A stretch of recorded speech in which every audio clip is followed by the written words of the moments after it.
Es muy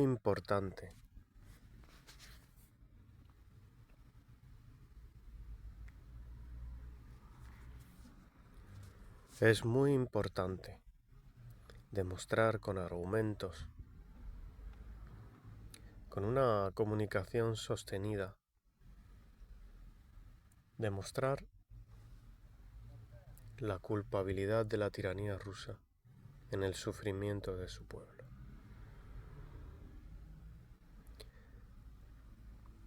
Mostrar admiración sincera, porque además existe, hacia la cultura rusa, hacia el pueblo ruso.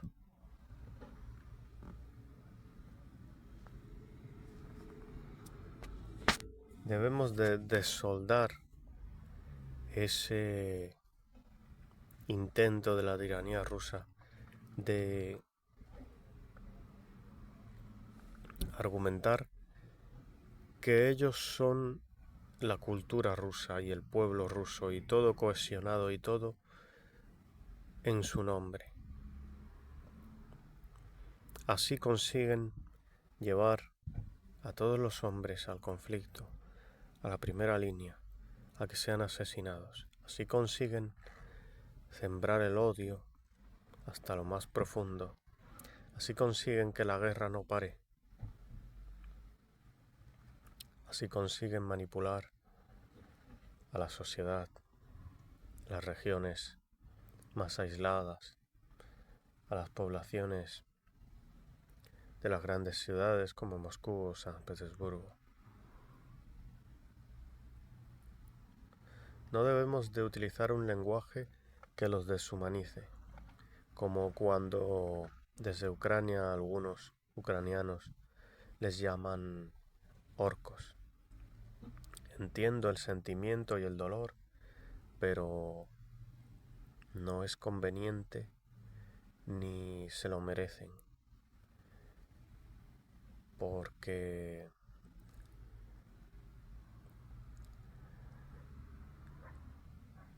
la barbarie está ahí, pero el pueblo ruso es otra cosa. El pueblo ruso también es humanidad. No puede ser considerado como bárbaro así en bloque, en general. No lo es. Bárbaros serán los generales que sigan a Putin, los acólitos, los ayudantes, sus camaradas, pero no lo será nunca la población en general rusa. No puede serlo.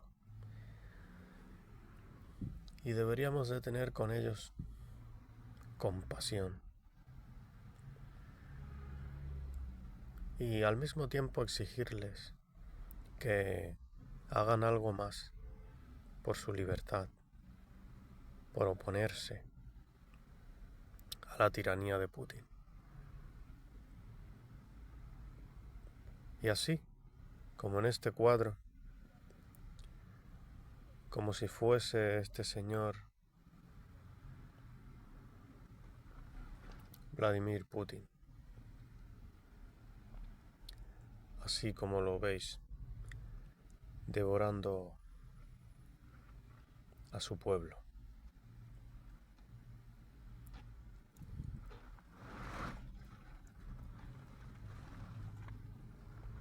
Hay que tener en cuenta la salvajada que se está cometiendo en el frente, en el bando ruso, donde se han maniatado a civiles, se les ha torturado, se les ha asesinado a balazos. Hay pruebas de ello en Bucha y en Irpin, por ejemplo. Hay que tener en cuenta que se han dado órdenes de enviar a los presos a la muerte en Bakhmut, por ejemplo, hay críticas fuertes de nacionalistas y militares y activistas rusos de que se están incinerando en el propio campo de batalla a cadáveres rusos para no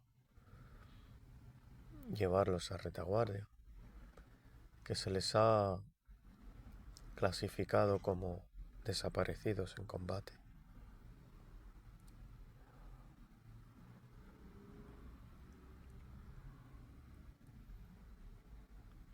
Que ha habido órdenes interceptadas por radio donde se ha mandado directamente a asesinar a civiles. Hay grabaciones, además, donde se ven a soldados rusos asesinando a civiles en Ucrania. Hay una magnitud enorme de pruebas de todos estos crímenes.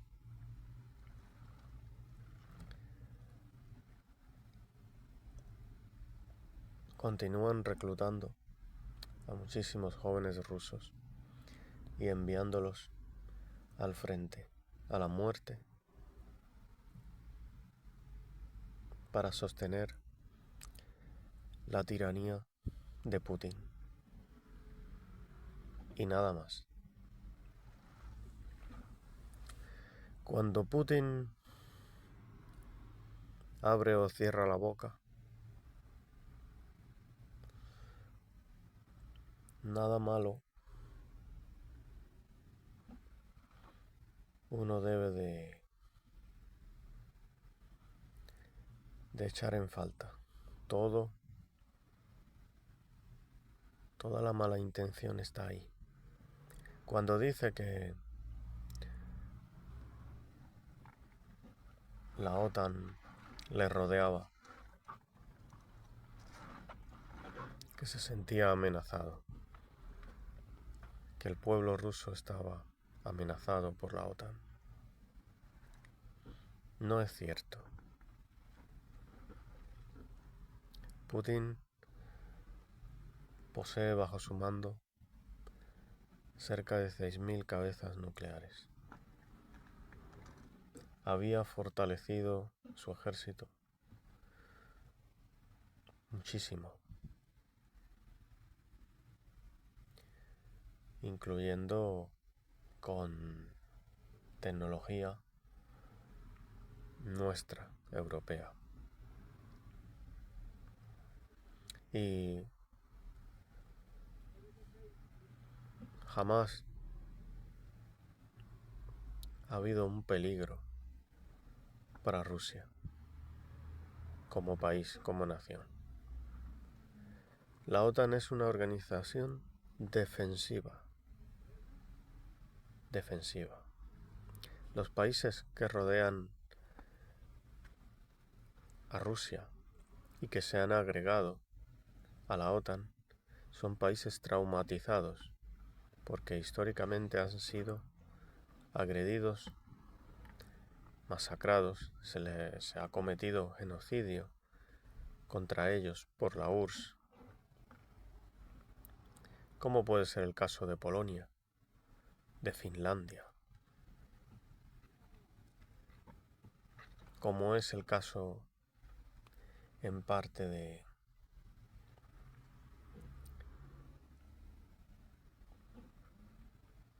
la propia Hungría, claramente la propia Hungría con los asaltos, aquellos blindados y aquellas masacres que hubieron.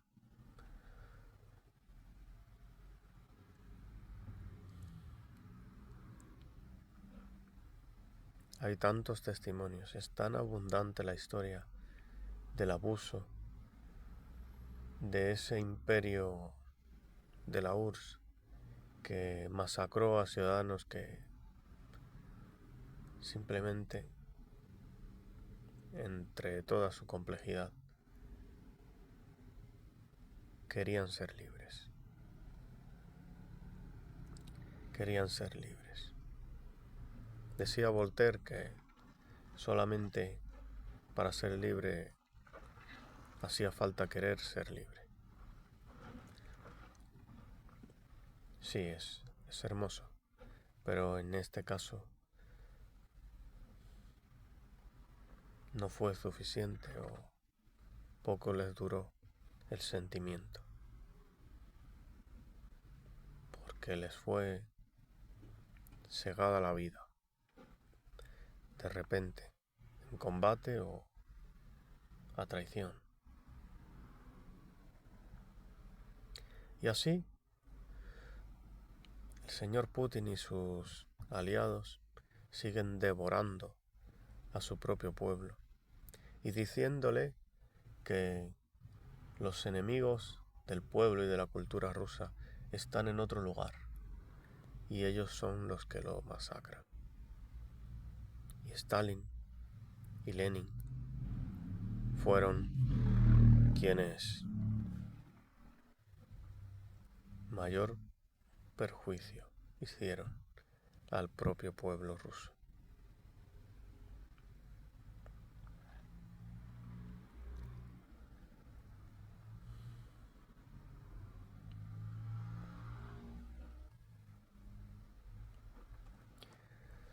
Sí, es verdad que hubo un enfrentamiento contra Alemania en la Segunda Guerra Mundial, pero ese enfrentamiento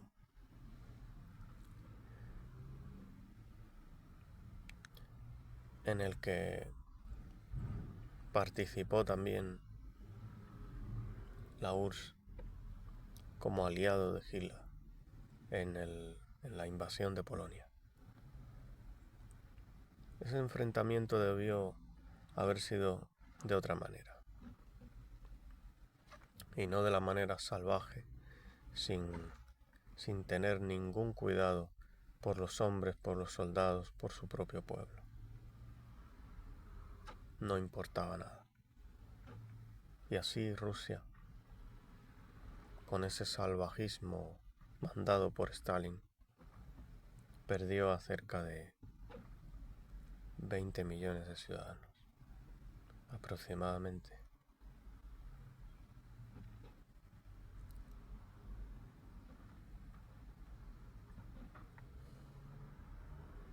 Entonces, debemos de tener mucho cuidado con la voz de este tirano que enreda las cosas, pervierte cualquier idea, por más pura que parezca, para confundirnos, para dividirnos. Ahora se dice que estamos alentando nosotros la guerra, aquí en Europa, en España, en Alemania, en Francia, que las grandes empresas de armamento de Estados Unidos han provocado la guerra. No sé cómo se puede decir semejante barbaridad. La guerra ha sido provocada por la tiranía rusa.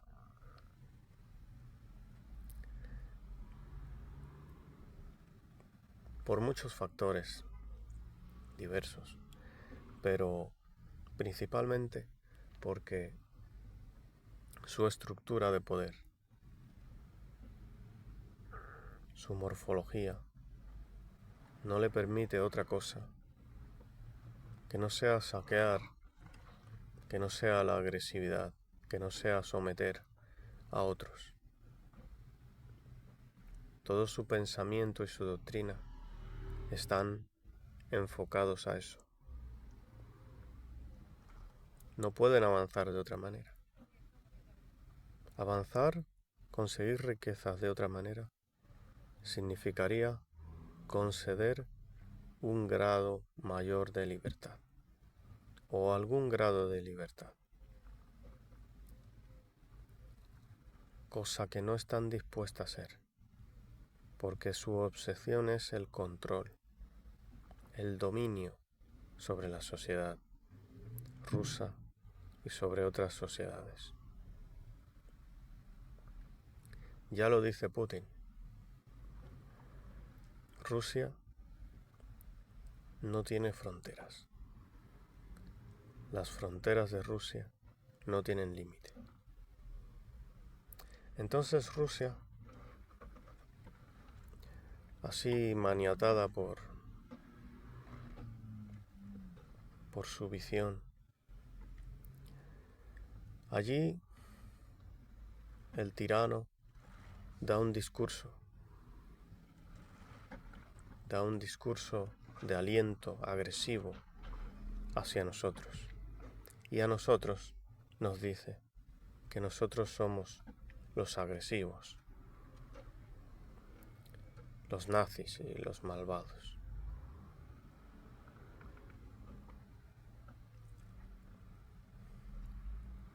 Circundando todo esto y volviendo al asunto de la industria armamentística de los Estados Unidos,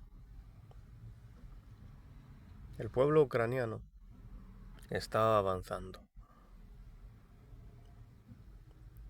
Había conseguido,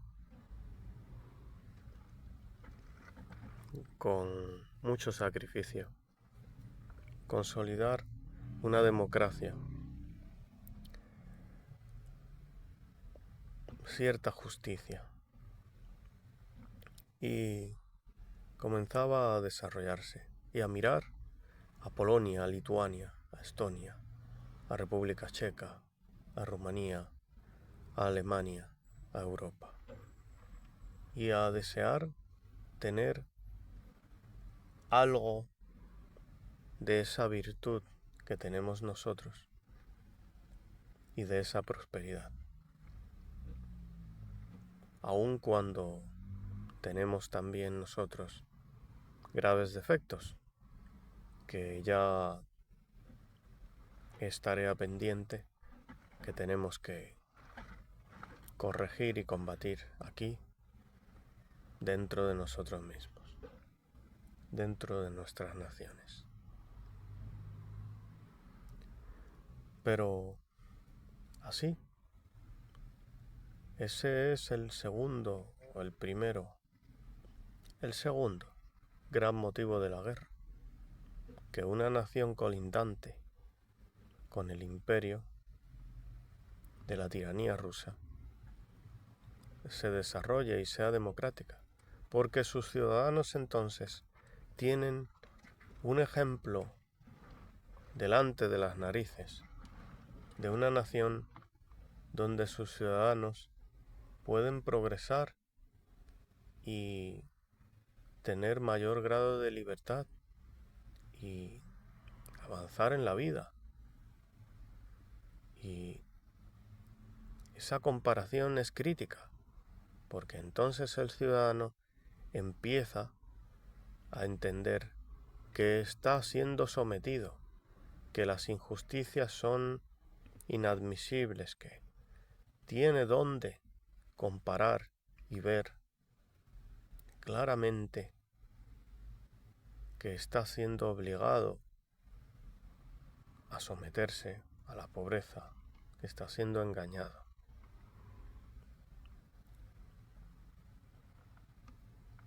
Que está siendo violentado por la fuerza.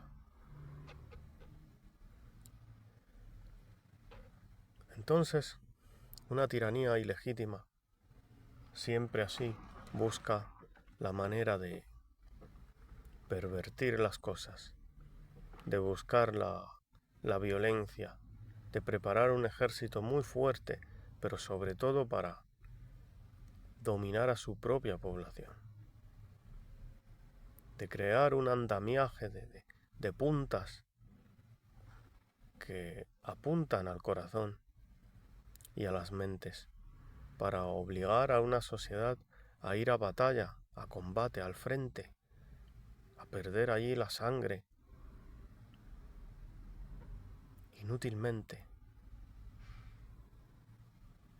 descarada e inútilmente, Y así vamos perdiendo la vida de los hombres, allí enterrados en las trincheras, frías, húmedas, tenebrosas, donde te cae el fósforo sobre la piel, donde te caen las bombas de racimo, donde pisas una mina y desaparece tu pie,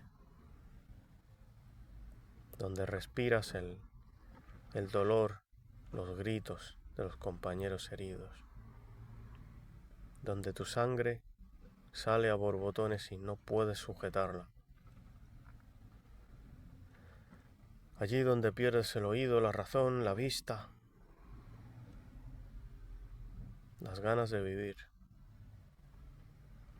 las piernas. Allí donde te abren el vientre como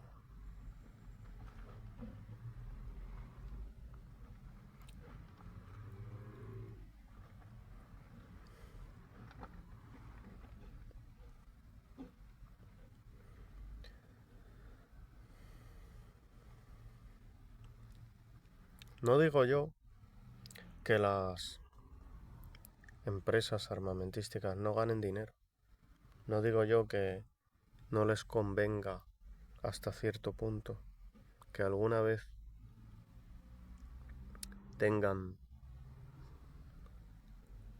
dónde entregar sus armas y dónde venderlas. Pero Europa para nada estaba preparada para una guerra. Absolutamente no. Y los países gastaban bastante poco comparado con su poder para defenderse. Y dejaban gran parte de esa responsabilidad a los Estados Unidos.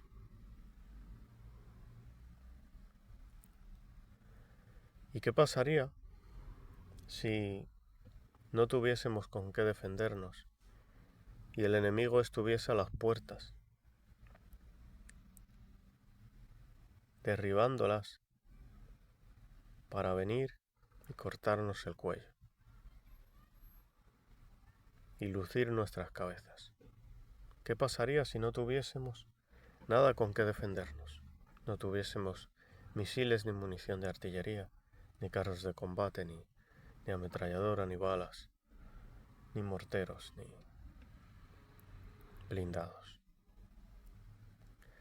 ni cazas, ni satélites. ¿Qué pasaría si no tuviésemos nada?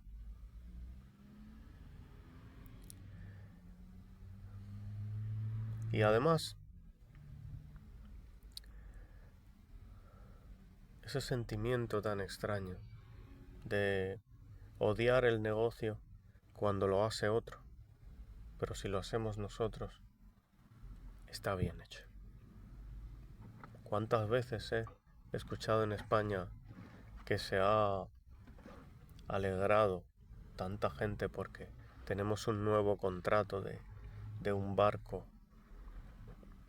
de un buque militar importante y que tenemos los astilleros funcionando durante tantos meses? ¿Cuántas veces no ha pasado eso?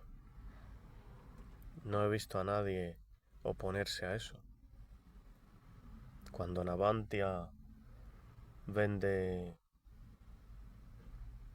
un buque, solo mayormente encuentro alegrías. Ahora vamos a sentir un resentimiento porque ese buque o ese avión lo venda a Estados Unidos. Nosotros también fabricamos aviones. Nosotros también vendemos munición de artillería. Nosotros también vendemos granadas. Nosotros también fabricamos morteros. Nosotros también fabricamos ametralladoras y torres de carros de combate.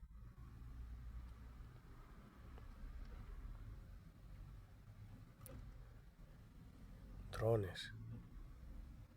No tenemos una industria residual. Tiene cierto poder, cierta potencia. y hemos vendido muchas armas, como España y como Europa.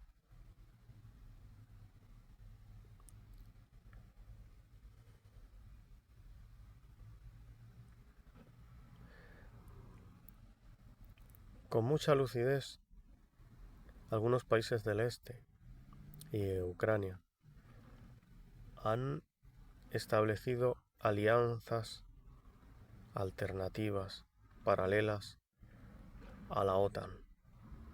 Y eso es tremendamente importante. Porque la tiranía de Putin busca precisamente la división en la OTAN. Precisamente que un país débil no pueda sostenerse en otro, no pueda aliarse a otro país débil para defenderse conjuntamente. Necesita que estemos divididos para poder cazarnos, violentar nuestra soberanía, nuestra libertad, uno por uno.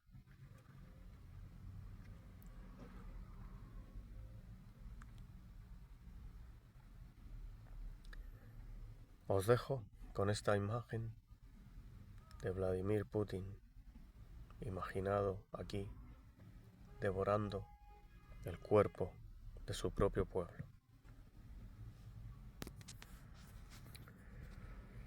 Muchas gracias. Francisco Román, de Alma y Rebelión.